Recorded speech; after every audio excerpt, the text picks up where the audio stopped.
quieres dar tu vida para ese hombre. ¿Sabes qué es lo que Dios piensa de ti? Si no lo sabes, es momento de ir a la Escritura. Es momento de pasar más tiempo conociendo las palabras de Dios que están ahí en la Biblia.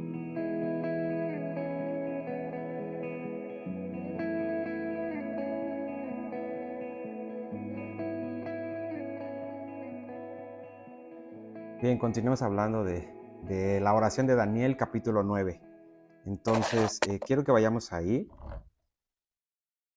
Voy a leer los primeros versículos. Daniel, capítulo 9, versículo 1 en adelante dice: En el año primero de Darío, hijo de Asuero, de la nación de los Medos, que vino a ser rey sobre el reino de los caldeos.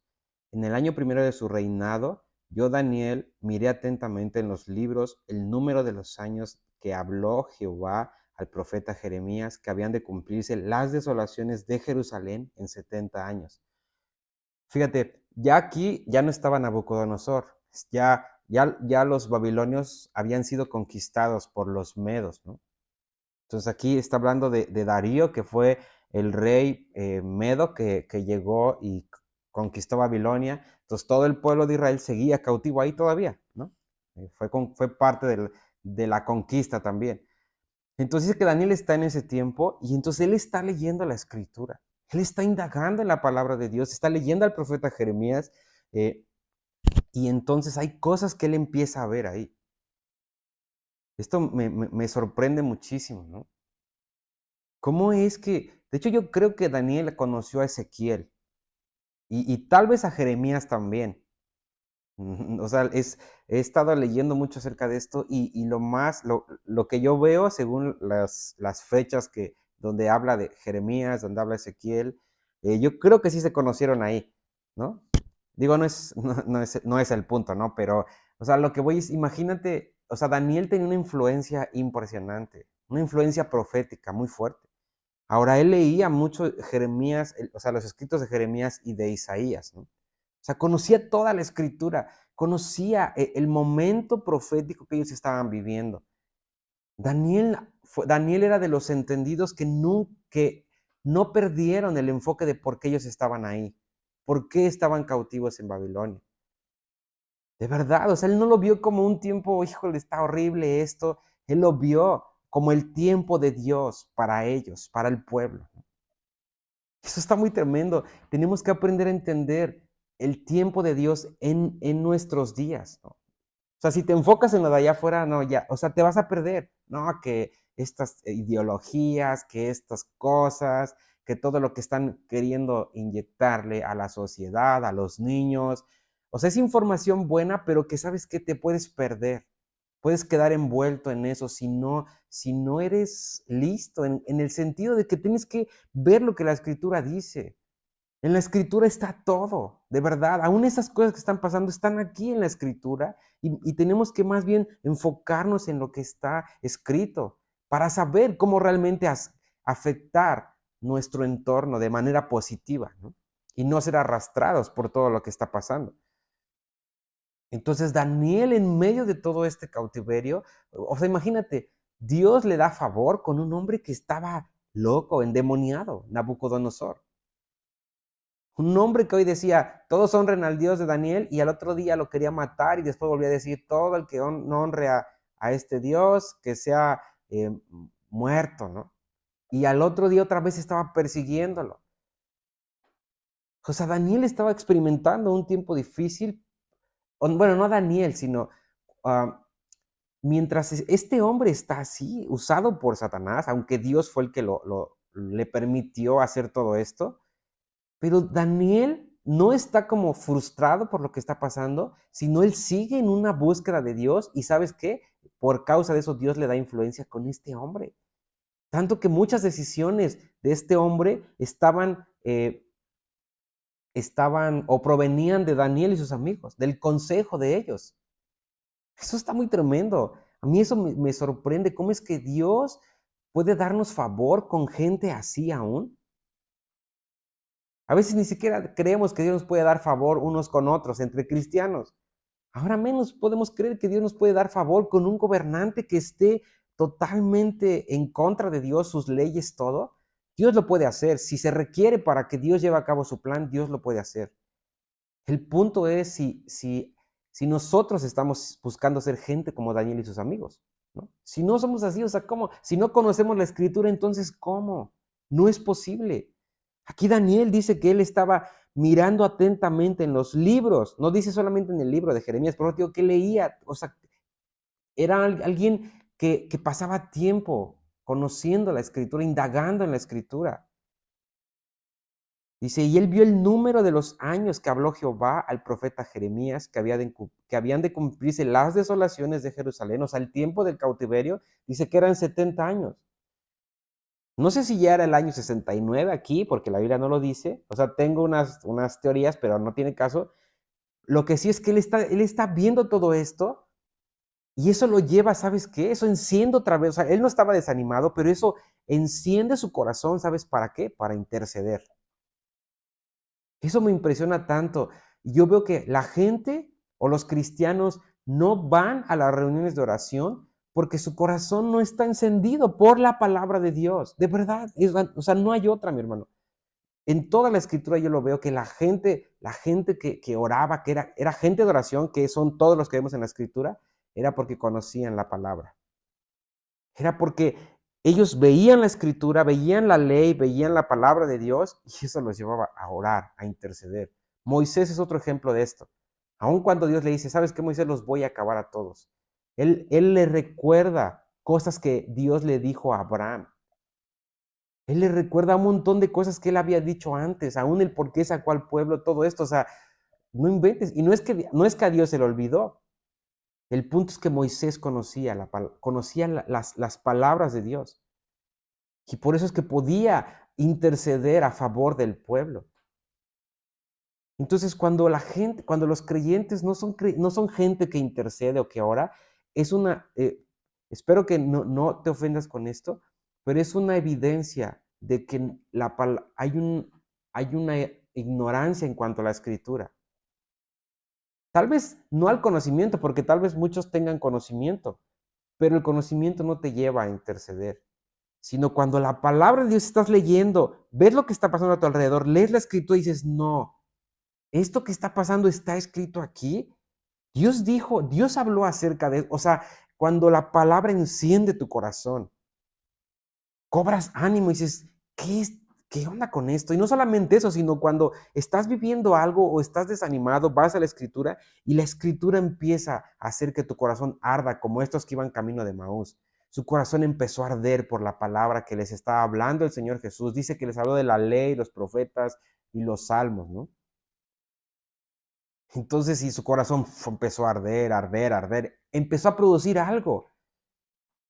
Yo veo que el problema en este tiempo es que como creyentes leemos la Biblia y en nuestro corazón no pasa absolutamente nada. Y ese es un peligro de verdad, mi hermano. Que cuando tú leas la escritura, si dentro de ti no pasa nada, quiere decir que quedaste vacío. Y créeme, sinceramente, he pasado muchos días, he pasado o he vivido muchos días así. O sea, no ahora, pero de repente tengo días así, donde fielmente leo la escritura, pero en mi corazón no pasó nada. Y el problema no es la escritura. Termino dándome cuenta que cosas en mi mente estaban ocupando todo, yo creo, mis pensamientos, todo, tanto que cuando salgo de mi lugar donde leo la escritura, digo, ¿qué pasó? ¿Leí algo? De verdad. No, o sea, me da un poco de pena decirlo, pero te mentiría si diría, no, yo soy increíble. No, he tenido muchos días así, pero por causa de esos días, al otro día estoy, Señor, no quiero solamente recibir letra, quiero obtener la vida de Dios, quiero que mi corazón arda por tu palabra, quiero que tu palabra me transforme, me cambie, me lave, me lleva a ser más insistente. Antes de tomar tiempo para la escritura, pedir la gracia de Dios, pedir la ayuda del Espíritu de Dios para que la palabra penetre en mi corazón. ¿Por qué te digo todo esto? En la vida de Daniel, la palabra de Dios estaba abundando, estaba rebosando. La palabra de Dios tiene que rebosar en nuestro interior, según el Salmo 45.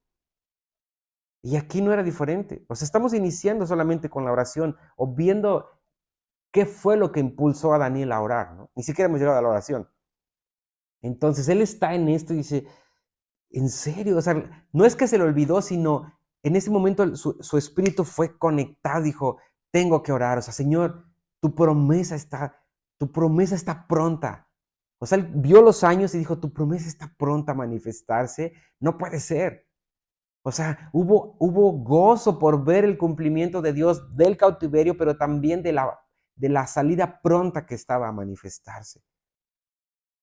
Hermano, Dios, ¿sabes qué he visto últimamente?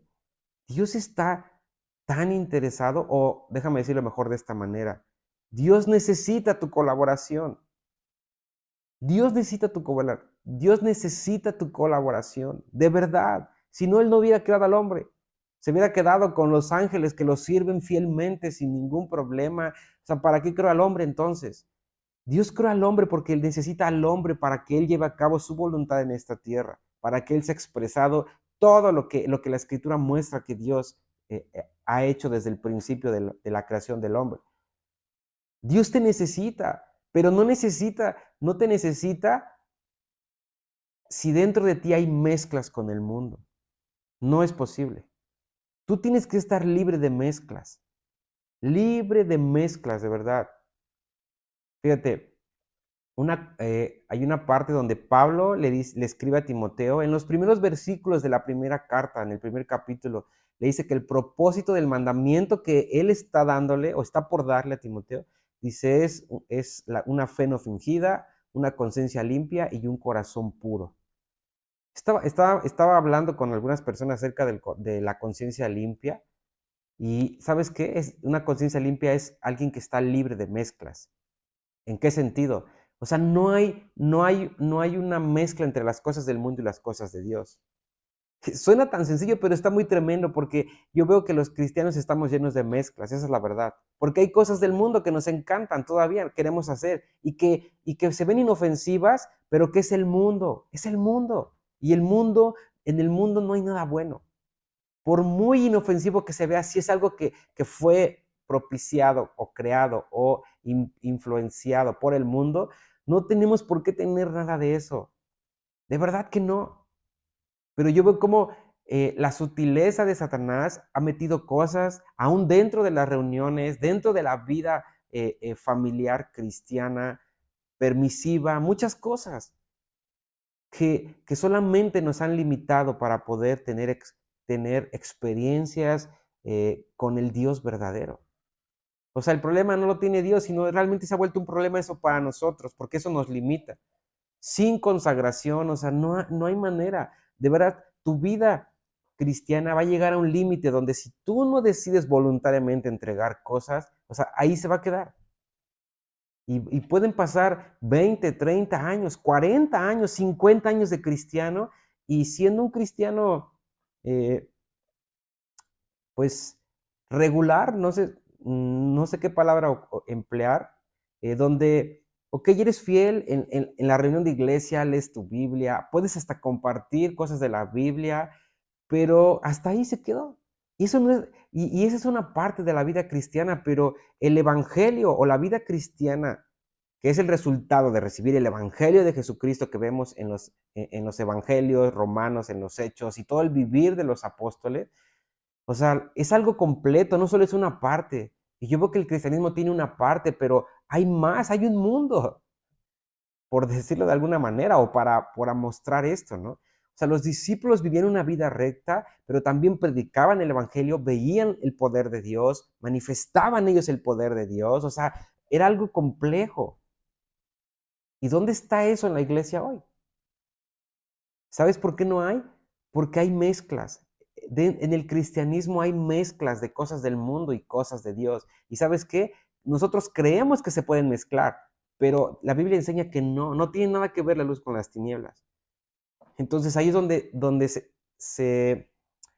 está el problema, porque Dios no puede operar o no puede usar una persona que está involucrado en las cosas del mundo. Y Santiago lo lleva a otro nivel, ¿no? Él dice que el que se hace amigo del mundo se constituye enemigo de Dios, y eso está muy tremendo. Entonces, en esta primera parte, yo quiero animarte. Es importante que sepas que la palabra de Dios tiene que lavarnos y nos limpia y hace una separación entre las cosas de Dios y las cosas del mundo. Entonces es importante eso. Y cuando eso pasa, entonces tú quieres orar, de verdad quieres interceder a favor de los propósitos de Dios. Entonces a mí me da a veces como pesar cuando invitas a un creyente a orar y dicen: "Hijo, es que no puedo, o es que esto, o es que lo otro", y tú dices: "¿Qué pasó, no?".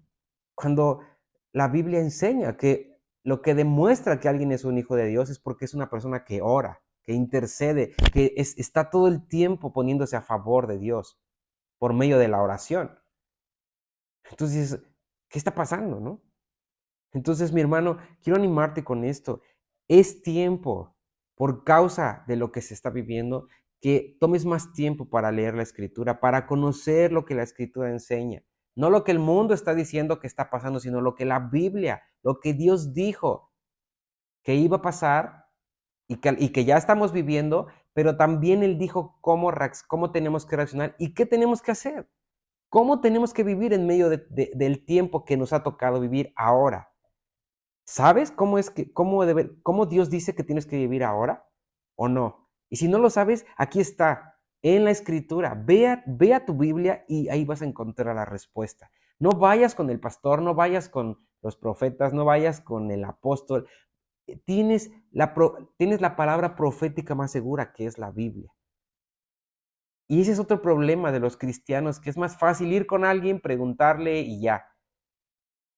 ¿Y qué tal si lo que te dijo no es verdad o no es bíblico? Ve a la Escritura, mi hermano, ve a la Escritura, ahí está todo, ahí está la respuesta a todo. Yo quiero animarte a que pases más tiempo leyendo la Escritura.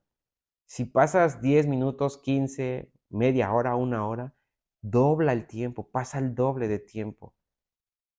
Es tan importante que conozcas la Escritura, que leas la palabra de Dios y que conozcas a Dios literalmente o realmente, ¿no? Mira, quiero terminar nada más con algo rápido que estoy muy, muy metido leyendo cosas acerca de la vida de David. A inicios de año, una de las cosas que Dios, cada inicio de año trato de preguntarle a Dios ah, hacia dónde quiere llevarme en este año, ¿no?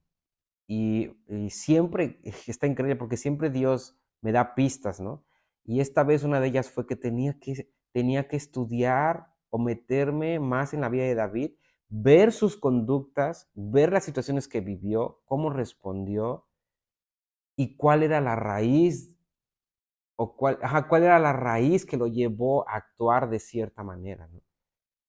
Y yo compartí un poquito de esto. Tengo unos videos que están ahí en el canal, por si gustas verlos, acerca de Isaías 55, cuando Dios por medio de Isaías dice que Dios iba a dar a David como un maestro para las naciones.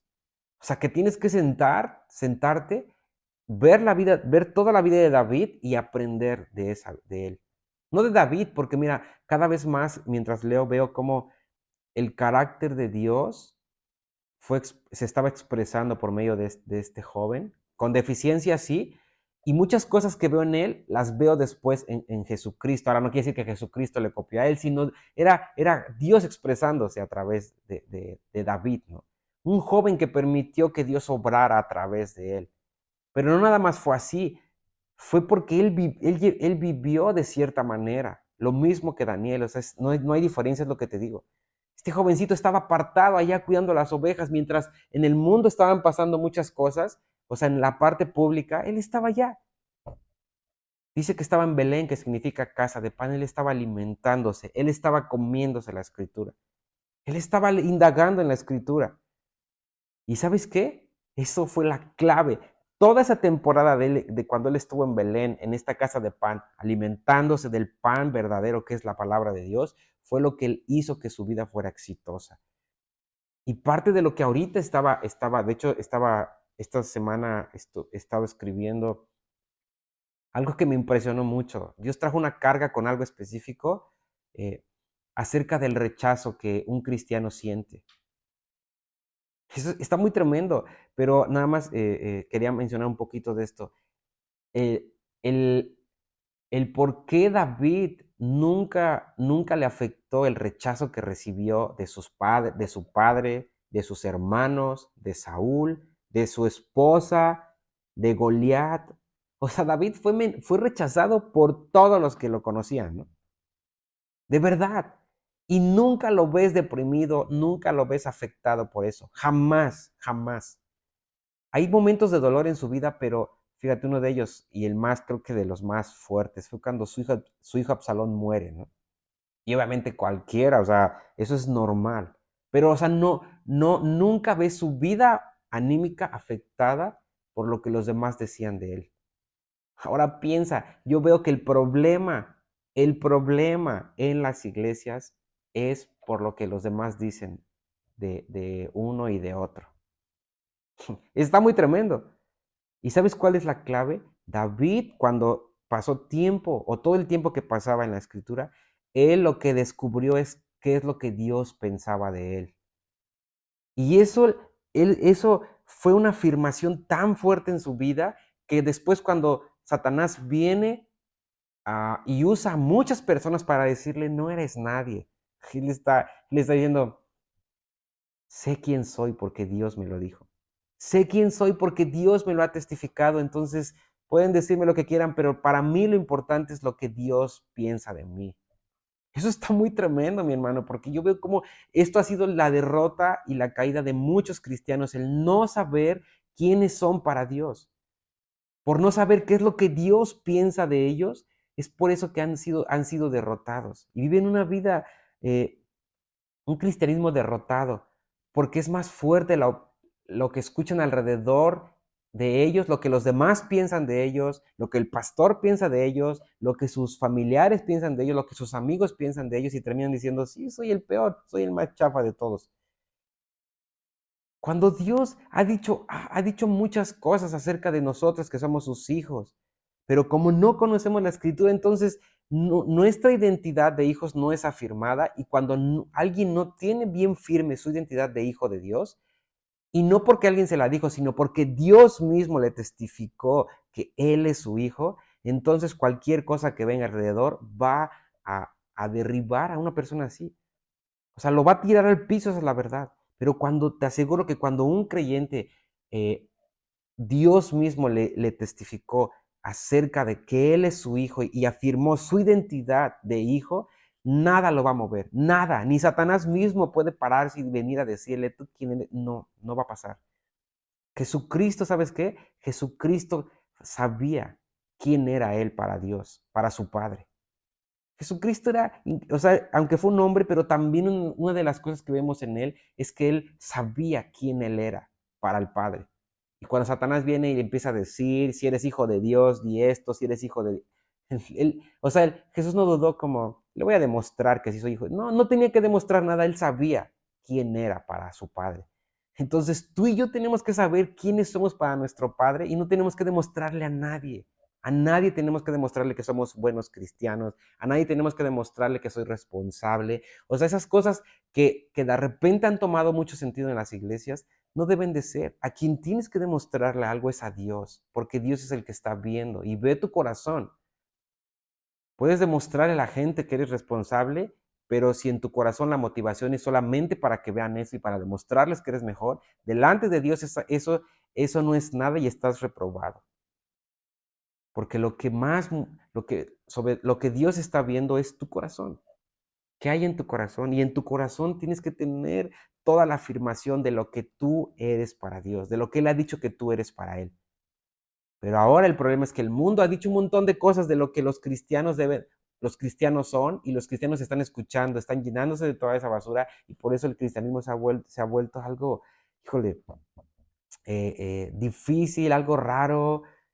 No todos, o sea, no estoy diciendo que todos, pero si el cristianismo está siendo afectado por el mundo de una manera impresionante. Y sabes que la única forma de salir de ahí es cuando tú vas a Dios y Dios te afirma. Dios tiene que afirmarnos de verdad. Dios tiene que afirmarnos que Él es nuestro Padre, que nosotros somos sus hijos y lo que somos para Él. Y cuando eso pasa, ¿sabes qué? Quieres dar tu vida para ese hombre. No te importa si te menosprecia tu padre, tus hermanos, el rey, no te importa eso. Tú sabes quién eres para Dios y eso es lo que tiene valor y eso es lo que le da sentido a tu vida. Eso es lo que le da sentido a tu vida, cuando tú sabes lo que Dios piensa de ti. ¿Sabes qué es lo que Dios piensa de ti? Si no lo sabes, es momento de ir a la Escritura. Es momento de pasar más tiempo conociendo las palabras de Dios que están ahí en la Biblia. Que Dios te bendiga.